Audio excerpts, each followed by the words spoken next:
বন্ধুরা আপনারা এখন স্ক্রিনে যে ছবিটা দেখতে পাচ্ছেন সেটা বেরিয়ে এসছে ল্যাড 2023 থেকে। ল্যাড 23 পুরো দক্ষিণ আমেরিকার সবচেয়ে বড় ডিফেন্স এক্সিবিশন, আর এতে বিশ্বজুড়ে অনেক বড় বড় হাতিয়ার নির্মাতা কোম্পানি অংশ নিচ্ছে, নিজেদের হাতিয়ারকে বিশ্বের সামনে শো করছে, আর সেগুলো দেখার জন্য বিশ্বের অনেক প্রতিনিধি সেখানে গেছেন। আর সবচেয়ে ভালো ব্যাপার হলো এইবার ভারত এতে জোরদার ভাবে অংশগ্রহণ করেছে। ভারতের অসংখ্য কোম্পানি এতে অংশ নেওয়ার জন্য গেছে আর তাদের হাতিয়ার বিশ্বের সমস্ত দেশের সামনে প্রদর্শন করছে। এর থেকেও ভালো ব্যাপার হলো আমরা এর ভালো ফলাফল পাচ্ছি। আসলে খবর বেরিয়ে আসছে ল্যাড 2023 এক্সিবিশনে ভারত ব্রহ্মোস মিসাইল ব্রাজিল এবং আলজেরিয়ার সেনাদের অফার করেছে, আর বলা হচ্ছে আলজেরিয়া সবচেয়ে বেশি ইন্টারেস্টেড রয়েছে ব্রহ্মোসকে কেনার জন্য। এমনকি আমাদের ব্রহ্মোস মিসাইলের যে স্টল ছিল এই পুরো এক্সিবিশনে, আমরা সেটা আলজেরিয়ান সেনার সিডিএস কে দিয়ে উদ্বোধন করিয়েছি, যে আলজেরিয়ার 3 সেনার সবচেয়ে বড় আধিকারিক, আর আলজেরিয়া ডেলিগেশনকে লিড করছে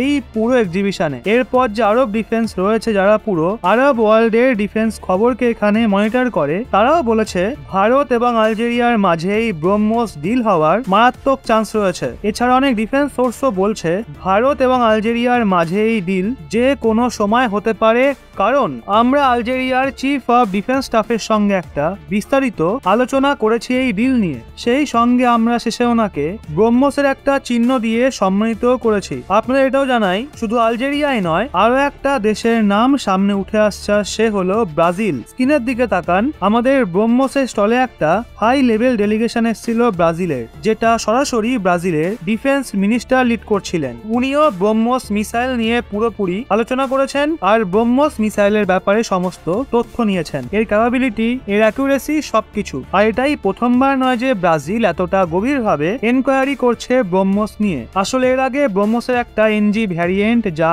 1 থেকে 2 বছর পর আসবে সেটা নিয়ে আগে ইন্টারেস্ট দেখিয়েছে, কিন্তু এখন এরা ভারতের ব্রহ্মোস ল্যান্ড অ্যাটাক ভ্যারিয়েন্ট নিয়েও মারাত্মক ইন্টারেস্টেড। মানে ফিলিপিন্সের পর আলজেরিয়া এবং তারপর ব্রাজিল ভারতের দ্বিতীয় এবং তৃতীয় ব্রহ্মোসের কাস্টমার হতে পারে। আমরা এই বিষয়টার দিকে ভালোভাবে নজর রাখবো, এই নিয়ে নতুন কোনো আপডেট বেরিয়ে আসলেই আপনাদের জানাবো। তো বন্ধুরা আজকের মতো এতটাই। ভারতের ব্রহ্মোস নিয়ে গর্বিত হলে অবশ্যই ভিডিওটি লাইক করে খবরটি আরো মানুষের কাছে পৌঁছে দিন। ধন্যবাদ।